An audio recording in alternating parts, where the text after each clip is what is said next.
Assalamualaikum warahmatullahi wabarakatuh. Perkenalkan, nama saya Putra Anugerah Ilahi dengan NIM D1D021102.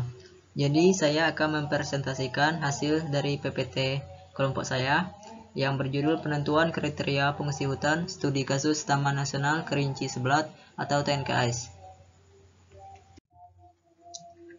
Yang pertama, latar belakang.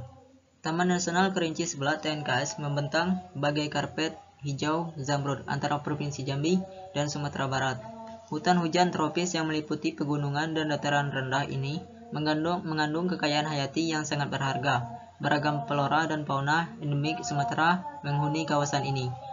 Hidup harmonis dalam simfoni ekologi yang mempesona. Hutan Kerinci Sebelat tidak hanya menjadi rumah bagi penghuni liar, namun juga penyedia air bersih, pengatur iklim, dan penjaga keseimbangan lingkungan. Namun dalam beberapa dekade terakhir, kesehatan TNKS menghadapi ancaman serius. Penebangan liar yang merajalela merusak keutuhan hutan. Aktivitas ilegal tersebut tidak hanya mengurangi jumlah pohon dewasa yang menjadi penopang utama ekosistem, namun juga mengganggu proses regenerasi hutan. Rumusan masalah. Adapun rumusan masalah dalam PPT ini, yang pertama, bagaimana kondisi terkini struktur hutan di Taman Nasional Kerinci Sebelat TNKS.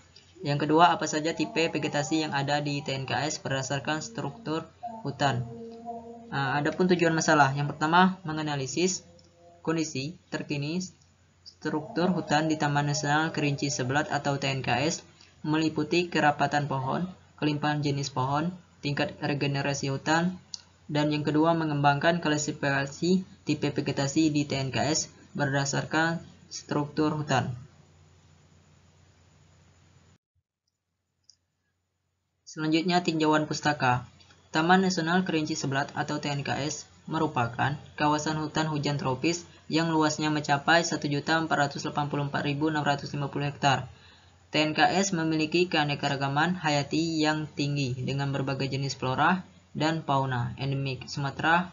Hutan di TNKS memiliki struktur yang kompleks dengan berbagai tipe vegetasi yang berbeda. Struktur dan komposisi vegetasi hutan di Bertokap Bukit di TNKS. Penelitian ini dilakukan oleh nama peneliti tahun di kawasan hutan di Terokap Bukit TNKS. Hasil penelitian ini menunjukkan bahwa hutan di Petrokap Bukit di TNKS memiliki struktur yang kompleks dengan kerapatan pohon yang tinggi dan kelimpahan jenis pohon yang beragam. Dan selanjutnya, manfaat. Yang pertama, manfaatnya adalah informasi tentang kondisi terkini struktur hutan di TNKS. Yang kedua, klasifikasi tipe vegetasi di TNKS. Dan yang ketiga, pengembangan model prediksi struktur hutan. Metode penelitian. 2.1 Lokasi penelitian. Penelitian ini akan dilakukan di Taman Nasional Kerinci Sebelat, TNKS, Jambi, Indonesia. TNKS merupakan kawasan hutan hujan tropis yang luasnya mencapai 1.484.650 hektar. TNKS ini memiliki keanekaragaman hayati yang tinggi, dengan berbagai jenis flora dan fauna endemik Sumatera. Yang dua, metode pengambilan data. Penelitian ini akan menggunakan metode penelitian kuantitatif. Dengan desain survei, pengambilan data akan dilakukan di beberapa lokasi penelitian yang mewakili berbagai tipe vegetasi di TNKS. Adapun alat dan bahan yang digunakan. Yang pertama, alat ukur diameter pohon. Yang kedua, alat ukur tinggi pohon. Dan ketiga, GPS, 4 peta, dan kelima, komputer. 2.3 Analisis. Adapun di bagian analisis, yang pertama, data yang terkumpul akan dianalisis menggunakan statistik deskriptif atau inferensial. Yang kedua, analisis statistik deskriptif akan digunakan untuk mendeskripsikan kondisi struktur hutan di TNKS. Dan yang ketiga, analisis statistik inferensial akan digunakan untuk menguji hubungan antara struktur hutan dengan faktor-faktor lingkungan. Hasil dan pembahasan. Hasil penelitian, yakni kondisi struktur hutan di berbagai tipe vegetasi di TNKS meliputi hutan hujan tropis dataran rendah, hutan hujan tropis pegunungan, dan hutan kerangas. Yang kedua, pengaruh ketinggian tempat terhadap struktur hutan di TNKS.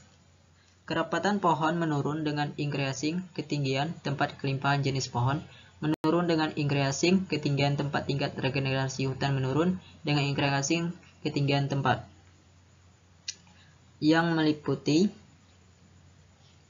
beberapa regenerasi hutan. Selanjutnya pembahasan. Struktur hutan di Taman Nasional Kerinci Sebelat atau TNKS beragam, tergantung pada tipe vegetasi dan ketinggian. Tempat temuan ini sejalan dengan penelitian sebelumnya yang menyebutkan bahwa struktur hutan dipengaruhi oleh berbagai faktor lingkungan, seperti iklim, jenis tanah, dan topografi. Pengaruh ketinggian ini menegaskan bahwa ketinggian memiliki pengaruh yang signifikan terhadap struktur hutan di TNKS. Kepadatan pohon dan keanekaragaman jenis pohon secara bertahap menurun dengan meningkatnya ketinggian yang disebabkan oleh suhu yang lebih dingin dan curah hujan yang menurun di ketinggian yang lebih tinggi. Demikian pula regenerasi hutan menjadi kurang berhasil karena kondisi yang keras. Ketinggian yang lebih tinggi menghambat pertumbuhan dan perkembangan pohon muda.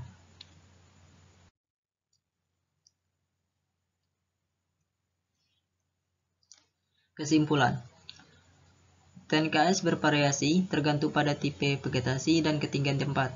Hutan hujan tropis dataran rendah memiliki struktur hutan yang paling kompleks, dengan kepadatan pohon, kelimpahan jenis pohon, dan tingkat regenerasi hutan yang tinggi. Sebaliknya, hutan kerangas memiliki struktur hutan yang paling sederhana, dengan kepadatan pohon, kelimpahan jenis pohon, dan tingkat regenerasi hutan yang rendah. Ketinggian tempat memiliki pengaruh yang signifikan terhadap struktur hutan di TNKS. Kepadatan pohon dan keanekaragaman jenis pohon menurun dengan meningkatnya ketinggian tempat, sementara tingkat regenerasi hutan juga semakin rendah.